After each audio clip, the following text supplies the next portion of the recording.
So, in an era of digital marketplaces, transactability isn't just a business advantage, it's a necessity. And what that means is that, we need to take your software products and services and be able to have them purchased directly through the marketplace. And, one thing I think, we talk about in this field and hearing is like, what are your competitors doing?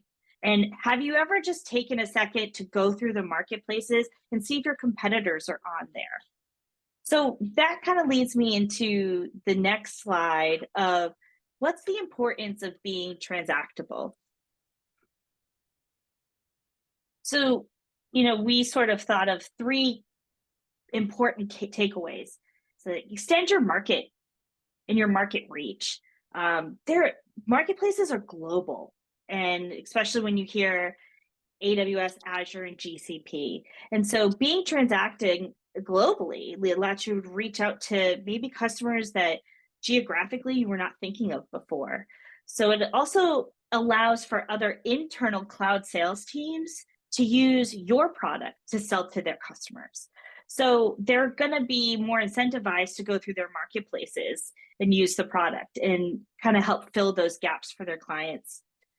So simplifying the procurement process for customers and billing for you. I'm sure that as you kind of go through direct deals, you sort of hear of this like vendor onboarding process. And so that's sort of extending your sales cycles. So now by going through the marketplace, you're reducing the friction of the buying process.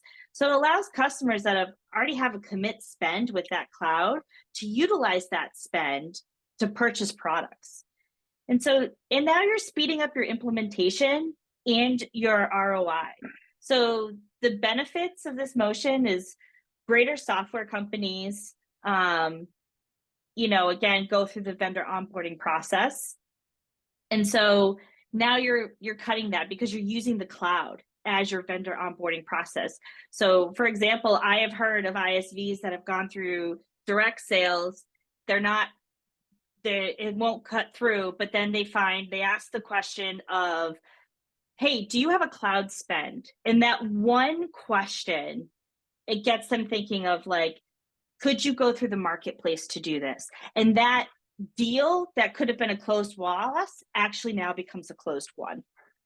Yep. If I can double down on that point, because it is so important.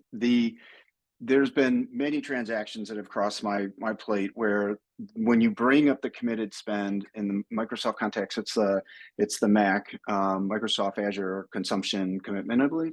But when you bring that up, they realize it, and they're coming up at the end of their financial year, and it's a use it or lose it. I've seen deals triple because of this. So that's important. But on that simplifying the purchase process, the other side of it, and why it's important to ask your customers where they spend the most as an organization, wherever they're spending the most, they have a big budget. And so not only are they under they already have the legal agreements in place to purchase, and that's how you can accelerate that motion. And virtually every company is going to have a big budget item, top 10 with one of the top hyperscalers. So whether your customer has a Mac or not, they will likely have a big budget, and that's going to collapse that cycle if you're selling under the Microsoft agreement in this case.